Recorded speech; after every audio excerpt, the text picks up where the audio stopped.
Hare Hare,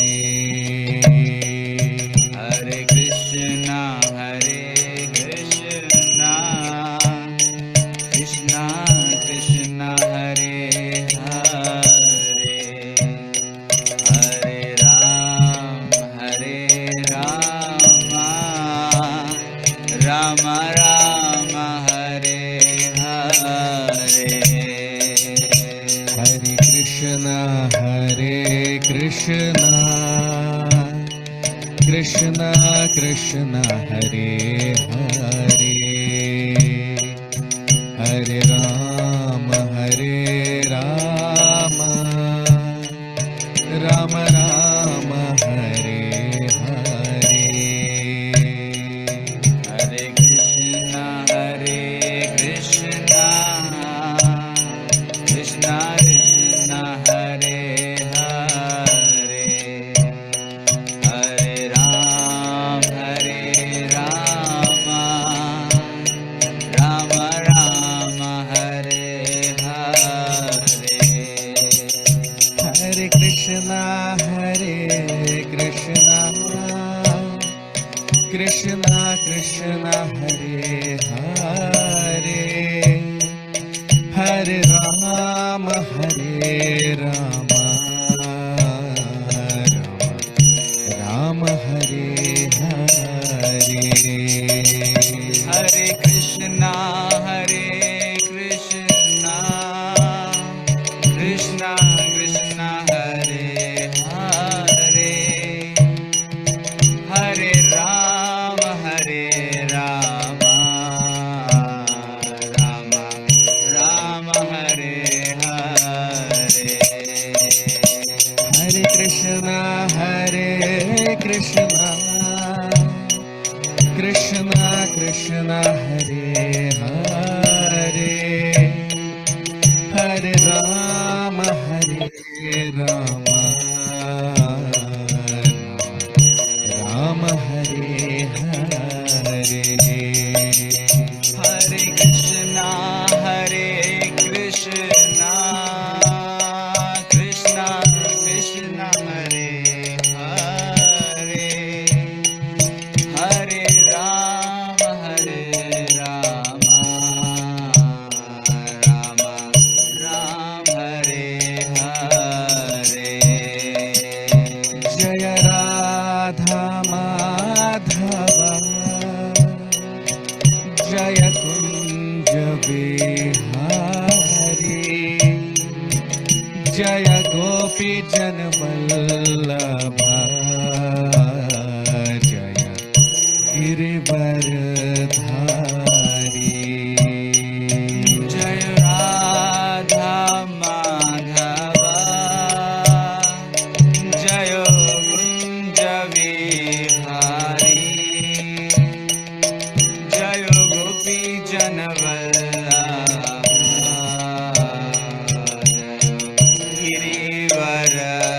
Girivaradhari. Jaya Radha Madhava, Jaya Kunja Bihari, Jaya Gopi Jana Vallabha, Jaya Girivaradhari. Jai Radha Madhava, Jai Kunja Vihari, Jai Gopi Jana Vallabha, Jai Girivaradhari. Hare Krishna, Hare Krishna, Krishna Krishna, Hare Hare, Hare Rama, Hare Rama, Rama Rama, Hare Hare.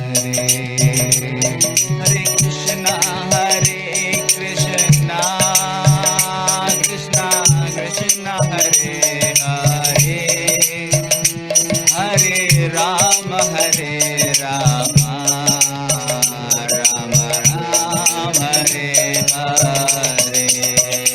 Hare Krishna, Hare Krishna,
Krishna, Krishna Krishna Hare Hare, Hare Rama Hare Rama, Rama Rama Hare Hare. Hare Krishna, Krishna Krishna Hare Hare, Hare Rama Rama Rama Hare Hare. Hare Krishna, Krishna Krishna Hare Hare, Hare Rama Rama Rama Hare Hare. Hare Krishna, Krishna Krishna Hare Hare, Hare Rama Rama Rama Hare Hare. Hare Krishna, Krishna Krishna Hare Hare, Hare Rama Rama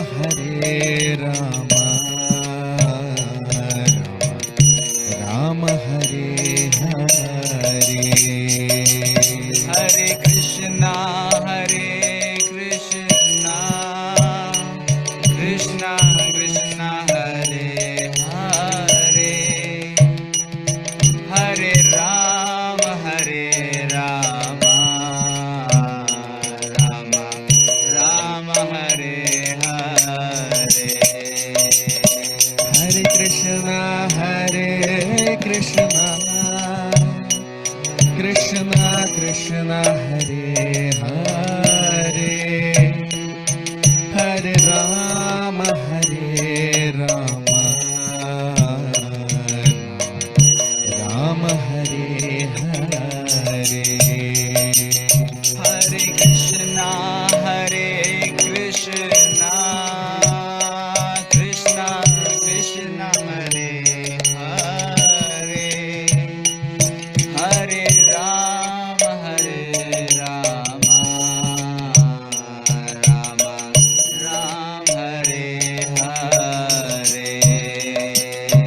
Jaya Radha Madhava, Jaya Kunja Vihari, Jaya Gopi Janvallabha, Jaya Girivaradhari. Jaya Radha Madhava, Jaya Kunja Vihari, Jaya Gopi Janvallabha, Girivaradhari. Jaya Radha Madhavam, Jaya Kunja Vihari, Jaya Gopi Janvallabha, Girivaradhari. Jaya Radha Madhava, Jaya Kunja Vihari, Jaya Gopi Janvallabha, Jaya Girivaradhari. Hare Krishna,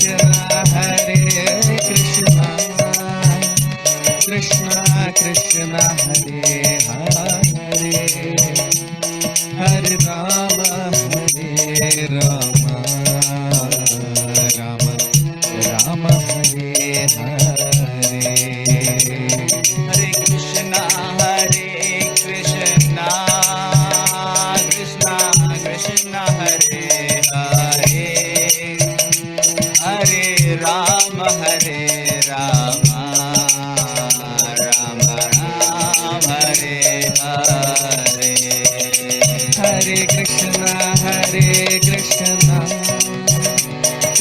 Krishna Hare Hare Hare Rama Hare Rama Rama Rama Hare Hare Hare Krishna Krishna Krishna Hare Hare Hare Rama Rama Rama Hare Hare Hare Krishna Krishna Krishna Hare Hare Hare Rama Rama Hare Hare Hare Krishna Krishna Krishna Hare Hare Hare Rama Rama Rama Hare Hare Hare Krishna Krishna Krishna Hare Hare Hare Rama Rama Rama Hare Hare Hare Krishna Krishna Krishna Hare Hare Hare Rama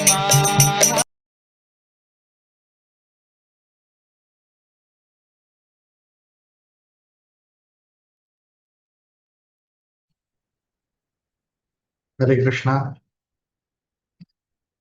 So, very warm welcome to all of you for today's session on the Srimad Bhagavatam. We'll start our session with the prayers. Om Namo Bhagavate Vasudevaya. Om Namo Bhagavate Vasudevaya. Om Namo Bhagavate Vasudevaya.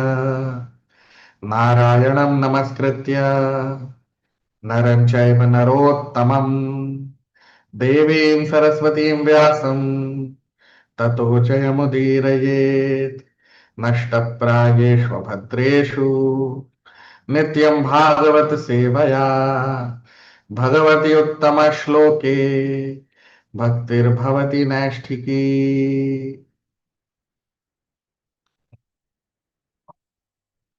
So we discussed in our previous session Bhagwan Kapil. He is speaking to Mother Devahuti about the different kinds of worshippers or those who are in different modes of material nature, their ways of worship and their devotional service also is of different types. And we discussed in the previous session, in the Bhagavad Gita also Lord Krishna talks about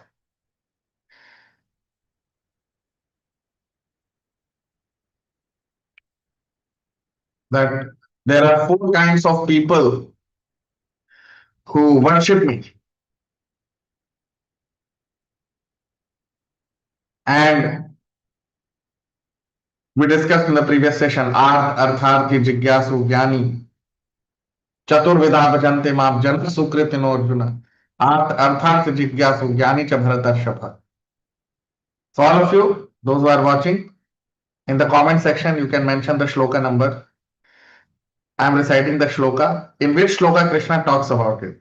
The four kinds of worshippers who come to me. Those are my devotees. Chaturvedha bhajante mam jana sukritino arjuna. Arth artharthi jigyasu jnani cha bharatarshava. So, according to the modes in which a person is born, and according to his nature, if you see in the previous session we discussed the previous shloka,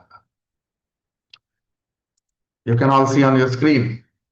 Bhagwan Kapil, he is saying that swabhava guna magena, according to the swabhava, according to the nature of a person, and according to the guna, according to the mode of material nature which is influenced with. According to these two, his devotional service gets, uh, there are varieties of devotional service which people do. So now which are these categories? Let us discuss. So now Bhagavan Kapil will talk about different kinds of worshippers according to their modes of material nature. So today we'll begin our discussion with text 8, Shloka number 8 of the 29th chapter of the 3rd canto of Srimad Bhagavatam. Abhisandhaya yo hinsam dambham matsaryameva va samrambhi भिन्न त्रिग्भावम मयि कुर्यात् स तामसः अभिसन्धाय यो हिंसाम् दम्भं मात्सर्यमेव वा संरम्भी भिन्न दृग्भावम् मयि कुर्यात् स तामसः. Translation: devotional service executed by a person who is envious, proud, violent and angry, and who is a separatist is considered to be in the mode of darkness. Now you see. So Bhagwan Kapil is talking about a person who performs devotional service. Yo hinsa, hinsa means violence, whose devotional service includes violence. Dambha means pride. A person who is very proud of himself. Necessary pride. There is no need to be proud, but still a person is unnecessarily proud of himself. Okay. Then Matsarya means enviousness. Samrambhi bhinna dhrig. Samrambha means anger, or when a person is envious, he becomes angry also. So bhinna dhrig bhavam. Bhinna dhrig means bhinna means separated. Bhava means his consciousness, his bhava, his constitutional or his consciousness is separated from Krishna. Mai Kurya Satamasa.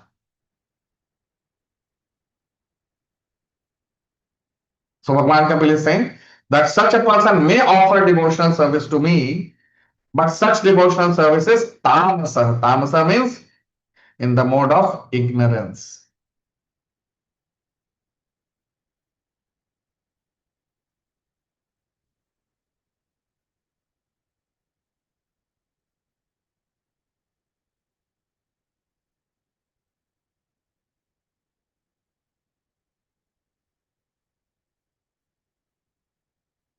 Right.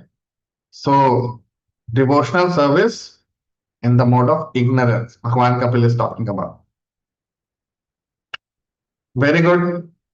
I can see some of the devotees, they have mentioned the shloka number 7.16, chapter 7, shloka number 16. Yes, correct. Perfectly. We have mentioned.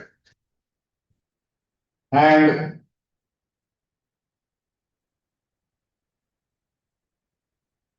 also, I'll recite one more shloka. And all of you, that's in Bhagavatam, you all mentioned the shloka number. Okay. Savay punsam paro dharmo yato bhakti radhokshati ahetuki apratihata yayatma suprasidati. So it's in the Bhagavatam, in the first canto of Srimad Bhagavatam. And all of you, those who are watching live, all of you mention the shloka number in the comment section. Savay punsam paro dharmo yato bhakti radhokshati ahetuki apratihata yayatma suprasidati. Okay. This shloka we have discussed in the earlier sessions also. Now, why I mentioned this shloka? Because here in this shloka, Bhagavan Kapil is talking about devotional service in mode of ignorance. And he is talking about bhinna dhrig. Bhinna dhrig. Okay. Bhinna dhrig means when A person's consciousness is bhin, is separated from the consciousness of Krishna. That is called bhinnadrig. Whereas there are 6 principles of surrender. Pure devotees, they have these 6 qualities or 6 principles. They follow these 6 principles of surrender.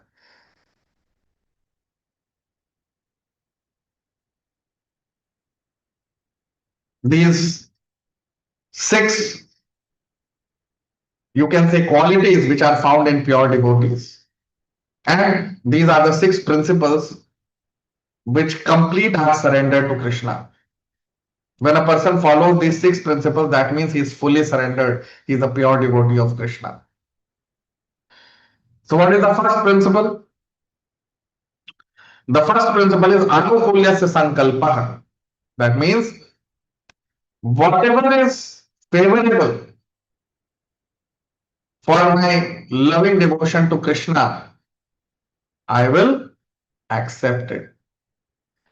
And whatever is unfavorable for my loving devotional service to Krishna, I will reject it. So accept things favorable, that is the first principle, and reject things unfavorable, that is the second principle. Yeah, I can see in the comment section, very good. So all of you have mentioned the shloka number of Savai Punsam.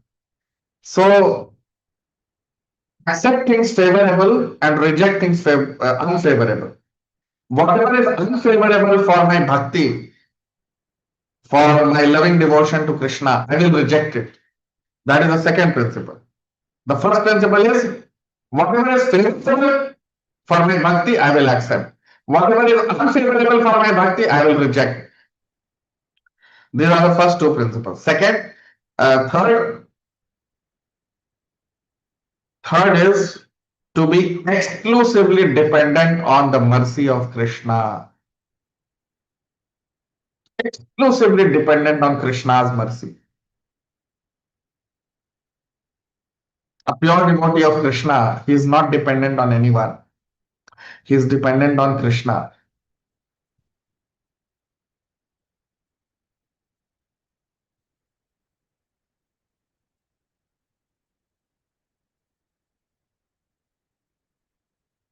Right. Now, being dependent does not mean that we stop doing our duties. No. We do our duties towards Krishna, and we know that Krishna will, by his mercy, I am existing. My only existence is because of Krishna's mercy. So that is the third principle. What is the fourth principle? So the fourth principle is accept Krishna as one's only maintainer. Accept Krishna as one's only maintainer.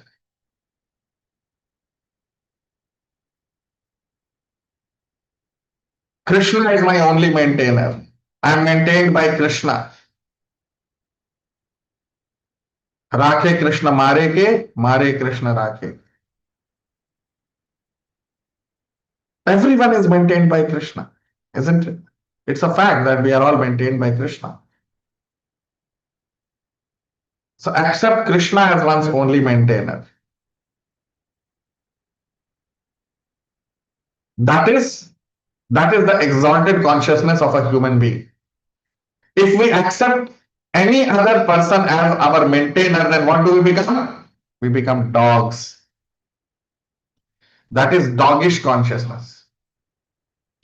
That is dog consciousness. Dog always wants a maintainer. Right? So if we accept anyone else except Krishna as our maintainer, then that is doggish consciousness. It's not God consciousness. It's dog consciousness. So accept Krishna as one's only maintainer. That is the fourth principle.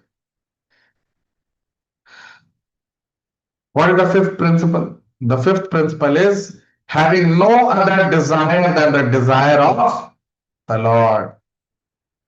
Having no other desire than the desire of Krishna. Okay, that means a pure devotee has no personal interest. His only interest is in serving Krishna, and whatever is Krishna's desire, he also desires the same. Now you see, that is the fifth principle. And what is the sixth principle? The sixth principle is always remain meek and humble.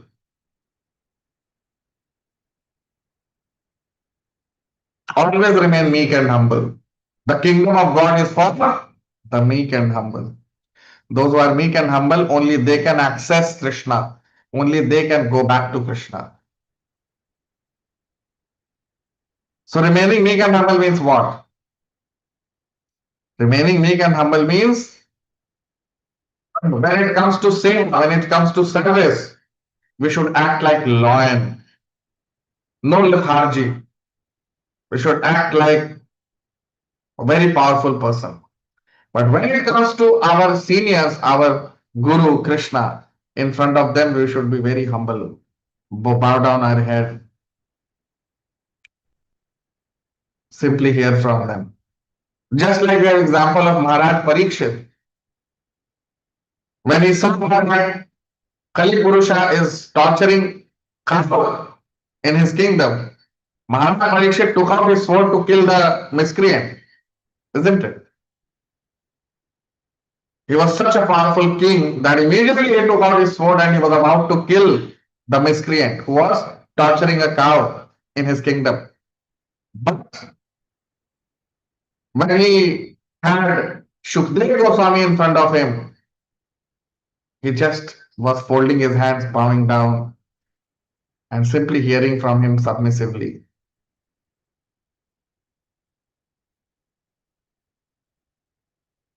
Even just imagine the Brahmin boy who cursed Maharaj Parikshit was just a 5-year-old Brahmin boy. He cursed Maharaj Parikshit. Now, if Maharaj Parikshit wanted, he could have retaliated against that child. But just because of his humility, just because of his surrenderance to Krishna, he did not do anything to that child.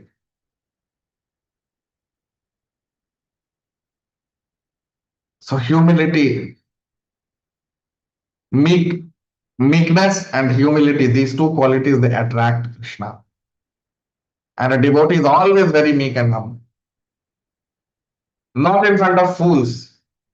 To be meek and humble in front of fools is foolishness. But yes, in front of those people who are our seniors, our guru, acharyas, in front of the Lord, we always remain meek and humble. So these are the 6 principles of surrender. So what is the 5th principle of surrender? That having no other desire than the desire of Krishna. That is the 5th principle. Now you see here in the Shloka, you can see on your screen, Bhinadrik, the word is used. Bhinadrik means a person who is separated. His consciousness is separate. Bhin means different or separated from Krishna's consciousness. That means his desires are not in line with Krishna's desires. He has ulterior motives. He has his personal motives for worshipping Krishna. He may worship Krishna, but out of some personal motivation. Whereas what is pure devotional service? Just now I mentioned the shloka. Savale punsa paramo yato bhaktir mokshade tuki apratihata yayatma suprasidati. What is the meaning of this shloka? Savale punsa paro dharmo. For all humanity. Paro dharma means paradharma. Paradharma means the highest occupation is what? Yat bhakti adokshade, bhakti of Krishna. Adokshade means Krishna. So bhakti of Krishna, that means loving devotional service to Krishna is the highest occupation for all human beings. Samay punsam. Samay punsam means all the living entities of the universe, particularly human beings. So for all the human beings all over the universe, the highest occupation is loving devotional service to Krishna. And what should be characteristic? How do we know? So that is also mentioned.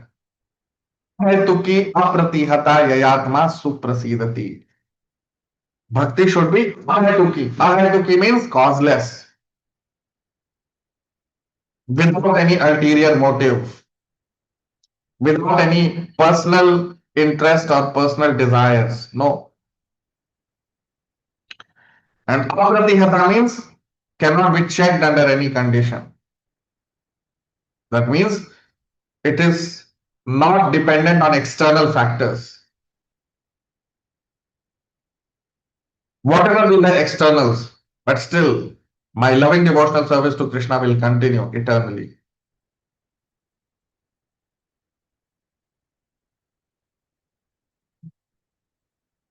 Right?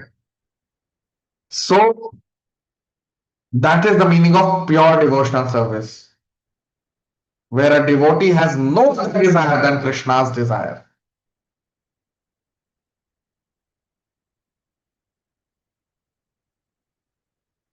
So how do we know what is Krishna's desire? Now the question may come that, okay, you are saying that a devotee desires only what Krishna desires. But then how will we know that what is Krishna's desire? Right? How will we know?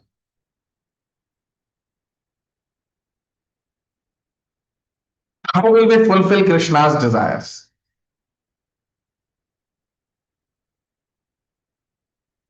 So we know Krishna's desires by the desires of Guru, by the desires of spiritual master.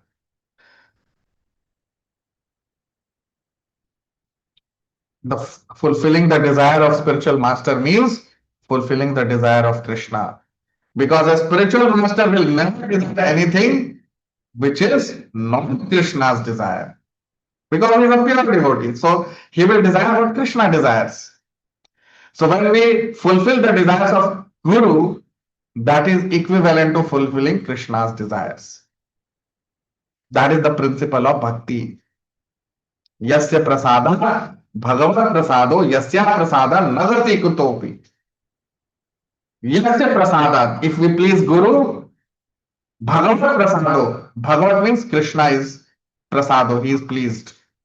Yasya prasada, if I am not to please the Guru, nagati kutopi, there is no destiny, there is no, we cannot go anywhere. We cannot attain Krishna. Right? So how to know what Krishna desires? By knowing what Guru desires. So when we fulfill the desires of spiritual master, that is fulfilling the desire of Krishna. Because Krishna is not going to come and tell us what is his desire. Of course, he has told in the Bhagavad Gita. In the Bhagavad Gita, Krishna has told what is his desire. He says, Yada yada hi dharmasya glanir bhavati bharata abhyuttanam adharmasya tadatmanam sajamyaham paritranaya sadhunam vinashaya cha dushkritam dharma sansthapanarthaya sambhavami yuge yuge. I descend in this material world for what? Paritranaya sadhunam, to love my devotees, to deliver my devotees. So who is dearmost to Krishna? His devotees, sadhus. Paritranaya sadhunam, that is the first principle. So when we please a sadhu, when we please Guru, then automatically Krishna is pleased. Right? So that is why here Bhagavan Kapil, he is saying that a person whose devotional service is for, you see, Hinsam Brahman Vatsaryam Samrambhi. That means whose bhakti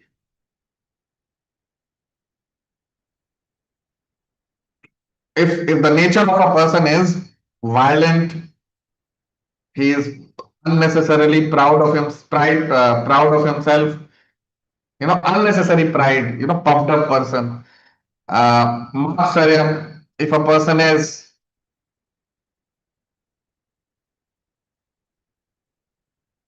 envious, and if a person is, his nature is to be angry always. So such a person, even though he may perform devotional service to Krishna, even though he may perform bhakti to Krishna, but such a person's bhakti will be considered to be in mode of ignorance. Of course, it is much better to perform bhakti in mode of ignorance than not performing, because gradually such a person will be purified over a period of time. Always remember this, in spiritual life, something is better than nothing. Always remember. If a person is in mode of ignorance, so should he perform bhakti or should he not perform? The answer is perform. Although he may be in mode of ignorance, but still executing bhakti is always better than not executing bhakti. So in spiritual life, always we must remember something is better than nothing. First thing we should remember is something is better than nothing. Okay. Some people ask that I'm not able to chant properly Hare Krishna Mahamantra. So I think that I should not chant because I'm not able to chant properly. No, you're not chanting for your pleasure. No, you are chanting for Krishna's pleasure. Even if you are not able to chant properly, still you should chant because chanting is better than not chanting. Okay, so the most very important principle is something is better than nothing. Second principle, all of you must remember. In Krishna consciousness, in bhakti, there is no loss. There is no loss. Whatever bhakti we have performed, that is eternal credit. No endeavor in Krishna consciousness is a waste. Everything has eternal result. Although we may not be able to see it now, but yes, each and every endeavor in bhakti is eternal. The results are eternal. These two principles. And third principle is in bhakti, endeavor is success. The result, that means the destination and the journey, both are same. So these are three principles of bhakti we all must remember. Something is better than nothing. No endeavor is a waste. And third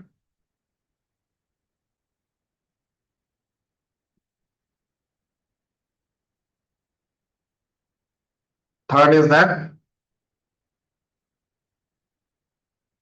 we always execute our bhakti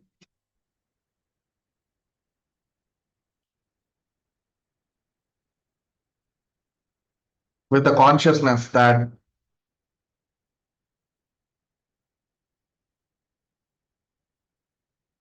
it is eternal credit. So, these are the symptoms of pure devotional service. And that's why a devotee should always know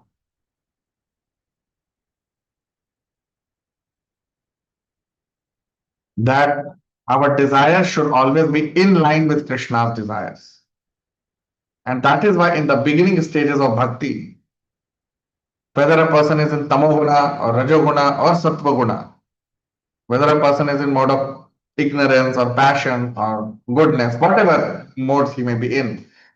But in the beginning, a person has to very strictly follow the instructions of the spiritual master. You see, this is the beauty of following bhakti under the guidance of Guru. If we follow bhakti under the guidance of Guru, then our bhakti will not be whimsical bhakti. Whimsical bhakti means there's no one above us. We are doing whatever we want. That kind of bhakti will not benefit. Just now we discussed Savay Punsam Paro Dharmo Yato Bhakti Radhokshade Ahetuki Apratihata. So when we follow bhakti under the guidance of spiritual master, then that bhakti is ahetuki. Ahetuki means unconditional bhakti. Because whatever spiritual master is saying, I am doing. So don't put any condition. Whatever is ordered, I am doing. That is called unconditional devotional service. I just fulfill the orders of my authority. So then it's unconditional. But when we put another condition into it, no, I will not do this, I cannot do this, I cannot do that, then that is called conditional devotional service. And that is what is called Bhinnadrig. Bhinnadrig means separatist. Then our desires are separated from the desires of Guru and Krishna. It should never be. Our desire should always be in line with Guru and Krishna's desires. Only then our bhakti is pure bhakti. Right. So today I gave some very important points to all of you. Many of you may have made some notes also. The 6 principles of surrender and 3 very important principles of bhakti. The 6 principles of surrender are, which are those principles? Okay, let me see. All of you mention in the comment section. What is the first principle? I will recite with all of you. What is the first principle of bhakti? Let me see in the comment section. When I see in the comment section, I will recite with all of you. What is the first principle of bhakti? Or surrender, not bhakti. First principle of surrender. All of you mention in the comment section.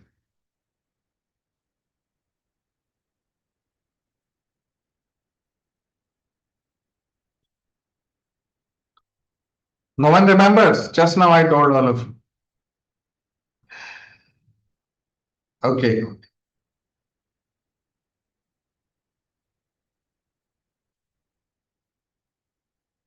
What is the first principle of surrender?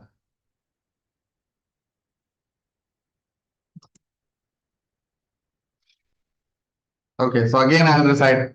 This time all of you should make notes. And so Shyamarani Mataji has mentioned, consider Krishna as his only maintainer. No, that is the fourth principle. First principle. The first principle is accept things favorable. That is the first principle. What is the second principle? Reject things unfavorable.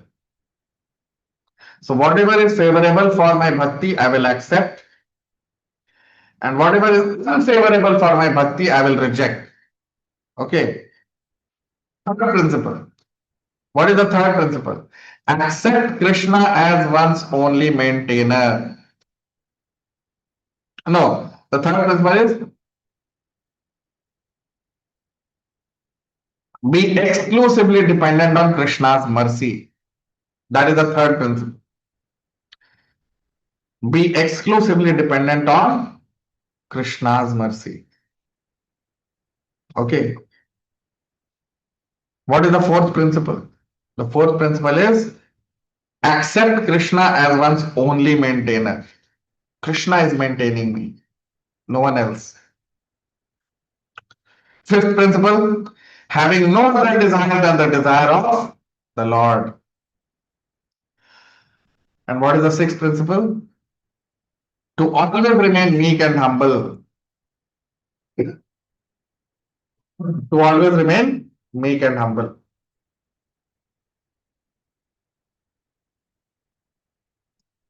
So these are the 6 principles of surrender. Okay, 3 more principles I told, which are very important for bhakti. The first principle is something is better than nothing. That means Performing bhakti is always better than not performing bhakti. Okay. Next two you mentioned in the comment section, all of you. What are the next two? The first one I mentioned. Something is better than nothing. What are the other two? Okay, at least these two you mentioned in the comment section. I'll read with all of you. The second one.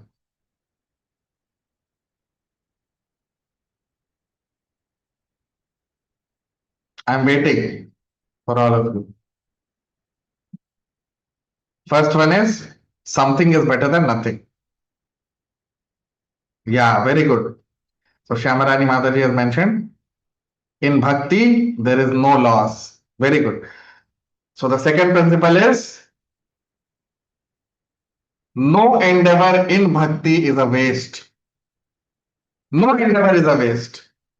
Each and every endeavor has eternal result. What is the third principle?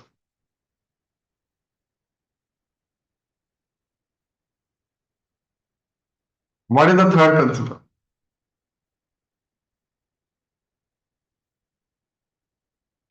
Shyamarani Mataji has mentioned perform bhakti with pure consciousness.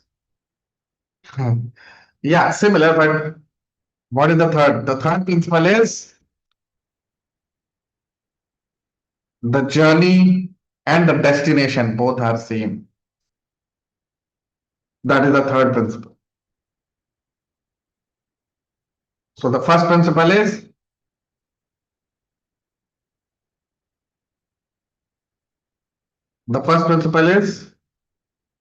that something is better than nothing. Second principle, no endeavor is a waste. And third principle, journey and destination both are same. Journey and destination both are same means now today we are chanting, we are doing Shravanam and Kirtanam. So after we attain success in Bhakti, what will we do? Same thing. Right? When we become pure devotees, what are we going to do? Same thing. Shravanam and Kirtanam. Oh, today we are chanting 16 rounds, we are glorifying Krishna. Once we go back to Goloka, what we will do? Same thing. We'll glorify Krishna, we'll serve Krishna. Today also we are trying to serve Krishna in this material world. And when we go back to Goloka, what are we going to do? Same thing. We'll serve Krishna. So, journey and destination both are same. So, these are the three very important principles of bhakti. All of us must remember. Okay. So, Bhagwan Kapil here in the Shloka, he is talking about a person who is in mode of ignorance. Now, a person who may be in mode of ignorance, he may be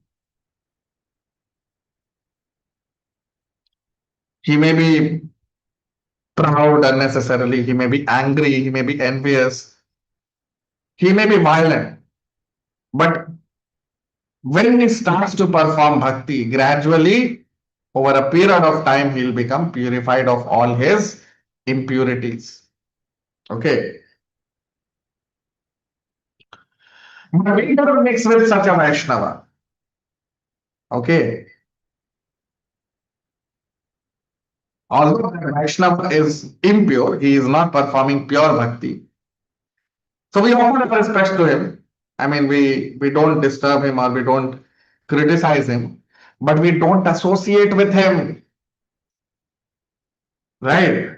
So if a devotee is performing bhakti in tamasa, in tamoguna, he is violent, he is envious, he is separate, he has separate desires, he has ulterior motives, he is very hungry always. So what do we do? Such a person is also doing bhakti. He is also engaged in Krishna's service. So what should we do? We offer respect to him, but we don't associate with him. We remain away from him or her, right? So it's not that we have to associate with every Vaishnava. No, we only associate with our Guru. That's all. Temple is not a club. It's not a, it's not a club or a, a place where we go and unite with each other. Clubbing and all that. No, it's not a club. It's a place where we hear from the spiritual master. It's a place where we worship Krishna. Our association should only we associate with each other because we are associated with Krishna and Guru. Our identity is that we are disciples of the spiritual master and we are devotees of Krishna. Apart from that, unnecessary social mixing, that is not the purpose of a temple. There may be some people who may come to temple with ulterior motives to form some kind of a community, to us, to some ulterior motive to develop good contacts or whatever. But we should discourage that. We should not encourage all these things. Temple is meant only for worshipping Krishna and hearing from the spiritual master. We don't have to develop personal relationships with each other. No. Of course, we are related as God brothers, God sisters. Guru is our father. So yes, we are all God brothers, God sisters. But that does not mean that we unnecessarily make it a social club where we are socially mixing with each other. No. That's not the right behavior in a temple. Right. So it's not that we have to associate with everyone. No. We only associate with our Guru and we engage in loving devotional service to Guru and Krishna. That's all. That is the only purpose of coming to a temple. If any purpose is there apart from this, then we become, Bhinnadrik. We become a separatist. That means we have some other ulterior motives. Right? So no other motive. Only associating and serving Guru and Krishna. That's all. So yeah, so if a person is in mode of ignorance and here in the temple, everyone is welcome to serve Krishna. Right? So we encourage everyone to serve Krishna. But that does not mean that everyone who is serving Krishna is a pure devotee. No. And if a person is serving in tamasa, in tamoguna, he will be purified gradually by mercy of Guru and Krishna, but it will take time. So if we find such characteristics in a person, we should stop associating with him. We pay the respects, we don't criticize anyone, but we don't associate with such a person. Okay? So all these things we must remember. Our association should only and only and only be from Guru and Krishna. That's all. Through Guru, we associate with Krishna, and we come to temple to associate with Guru, the spiritual master. It's a Gurukul. Temple means it's a Gurukul. It's the ashram of Guru. So we come to associate with Guru, not to make it a social club. Right? Because then that pollutes the environment. Right? Modes get mixed with each other, So all these things we should not encourage. So we should also take care we don't do, and we in this way we make the environment very pure, and the environment of temple will always be Vaikuntha consciousness. If everyone maintains such consciousness, then our temple will be Vaikuntha. It is Vaikuntha because all of you follow all these things. But in this way, we always maintain Vaikuntha consciousness. Okay, so So that's what we are seeing here. Those who are new to the channel can subscribe. All of you can like, comment, share. We'll stop here. We'll continue our discussion in the next session. Thank you very much. Hare Krishna.